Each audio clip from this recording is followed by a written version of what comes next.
हम लंबे समय से सुन रहे हैं कि मानवों की अधिक आबादी से संकट पैदा होगा। कई संगठनों ने आबादी की धीमी दर को जलवायु परिवर्तन की समस्या का हल कहा है। अब हर जगह प्रजनन दर में गिरावट आ रही है। दुनिया के अधिकतर देशों में हर 2 वयस्कों पर 2 जन्म के औसत से जन्म दर कम हो चुका है।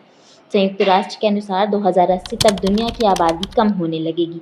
भविष्य में हर 2 वयस्कों पर 1.5 बच्चे होंगे। कई कारणों से आबादी कम होने को अच्छा माना जाता है, लेकिन जन्म दर में गिरावट से विश्व की समस्याओं का इलाज नहीं होगा।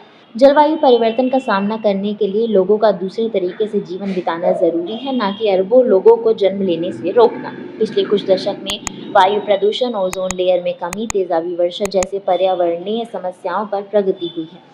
हमने कार्बन उत्सर्जन घटाने, प्रजनन की आज़ादी, जाति और लैंगिक समानता पर जोर दिया है। चीन में 2013 में आबादी बढ़ रही थी। औद्योगिकरण, कारखानों से निकलने वाले धुएं और वाहनों के प्रदूषण से आसमान काला हो जाता था। चीन की आबादी बढ़ती रही, लेकिन वायु प्रदूषण उस गति से नहीं बढ़ा।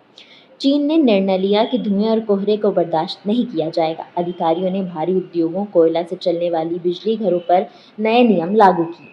स्वच्छ ऊर्जा टेक्नोलॉजी अपनाई गई। प्रदूषण फैलाने वाली फैक्ट्रियां बंद कर दी गई। अधिक आबादी से केवल पर्यावरण को लेकर ही चिंता नहीं जताई जाती है। 18वीं सदी और 20वीं सदी में अकाल और अभाव की चेतावनी दी गई थी, लेकिन अब हर महाद्वीप में प्रति व्यक्ति अधिक भोजन उपलब्ध है।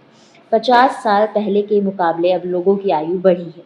घोर गरीबी में रहने वाले लोगों की संख्या 1990 के 2 अरब से घटकर आज 70 करोड़ रह गई है। यह संयोग नहीं है। अधिक आबादी के साथ दुनिया अधिक समृद्ध हुई है। टेक्नोलॉजी और सामाजिक परिवर्तन से जीवन स्तर में सुधार हुआ है। लोगों ने जिंदगी को बेहतर बनाने के लिए काम किया है। इसलिए आबादी कम करने का अभियान चलाने के बजाय आबादी को स्थिर रखना ज़्यादा बेहतर है। पेरेंटिंग में सुधार करने से यह स्थिरता हासिल हो सकती है। पर्यावरण का ध्यान रखना जरूरी है।